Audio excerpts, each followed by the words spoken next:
Hello guys, இன்னைக்கு என்னோட morning to afternoon routine தான் பார்க்க போகிறோம். ஃபஸ்ட்டு வந்து என் பையனை வந்து அப்படியே ஸ்கூலுக்கு அனுப்பிட்டு நானும் அப்பா ராமன்புதூர் ஃபிஷ் மார்க்கெட் கிளம்பிட்டோம். எனக்கு வந்து வெலை மீனும் இறால் மீனும் வாங்கினேன். அப்பா வந்து அயில மீன் வாங்கினாங்க. ஸோ வந்து அதை வந்து அப்படியே கட் பண்ணி வாங்கிட்டு வீட்டுக்கு போய் க்ளீன் பண்ணி எடுத்துட்டேன். க்ளீன் பண்ணிவிட்டு அப்புறமா வந்து மஞ்சள் உப்பு போட்டு வெலை மீனை வந்து க்ளீன் பண்ணி வச்சுட்டேன். அண்ட் வந்து இறாலை வந்து நீங்கள் வந்து இப்படி மண்டையை வந்து லேசாக ஒரு திருகிட்டு இழுத்திங்கன்னா வந்துடும். அண்ட் வாழையும் வந்து இந்த மாதிரி இழுத்துட்டிங்கன்னா ஈஸியாக வந்துடும். அண்ட் உடம்பையும் வந்து இந்த மாதிரி நீங்கள் விரல விட்டு அப்படியே இழுத்திங்கன்னா அதுவும் க்ளீன் ஆகி வந்துடும்.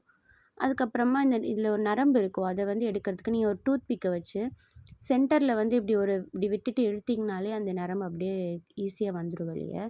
இதுக்கப்புறமா இதை வந்து அப்படியே ஒரு 1/2 கிலோ வாங்கியிருந்தேன். நான் க்ளீன் பண்ணி எடுக்கிறதுக்கு ஒரு 1/2 மணி நேரத்துக்கு மேலே ஆகிடுச்சு. அண்ட் 1/2 கிலோ வாங்கின இறால் வந்து க்ளீன் பண்ணி எடுக்கிறதுக்கும் போது 1/4 கிலோ இறாலாக மாறிடுச்சு. பட் இட்ஸ் ஓகே, பிடிக்கும், அதனால் வாங்கிட்டேன்.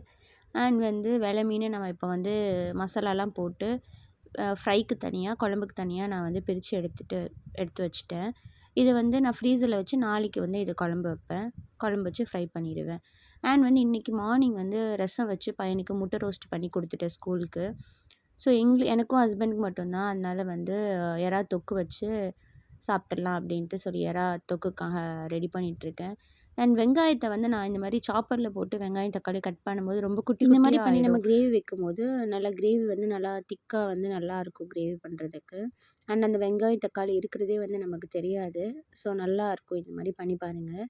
நான் உங்களுக்கு இந்த இறால் கிரேவியோட ரெசிபி வந்து நாளைக்கு என் தனி வீடியோவாக நான் அப்லோட் பண்ணுறேன். அண்ட் நம்ம ப்ரிப்பரேஷன் ஒர்க்லாம் முடிச்சதுக்கப்புறமா நான் வந்து கிரேவி செய்ய ஸ்டார்ட் பண்ணிட்டேன். அண்ட் வந்து நாங்கள் மார்க்கெட் போனப்போ வந்து கிழங்கு வாங்கிட்டு வந்திருந்தேன். ஸோ நான் அம்மாட்ட கொடுத்து கிழங்கறி வச்சு தர சொல்லியிருந்தேன். அம்மாவும் கிழங்கறி வச்சு தந்திருந்தாங்க.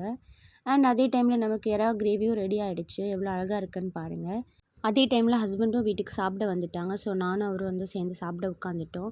நான் வந்து எனக்கு எறா தொக்குக்கு வந்து தயிர் ஊற்றி சாப்பிட ரொம்ப பிடிக்கும். ஸோ நான் வந்து தயிர் வச்சு அதில் ஒரு பீஸ் அப்படியே எறாவும் தொக்கு வச்சு ஒரு வாய் எடுத்து வச்சு சும்மா அமிர்தம் மாதிரி உள்ள இறங்கிச்சு. அண்ட் யாரெல்லாம் இந்த மாதிரி காம்பினேஷன் ட்ரை பண்ணியிருக்கீங்கன்னு எனக்கு கமெண்ட் செக்ஷனில் சொல்லுங்கள். தேங்க்யூ.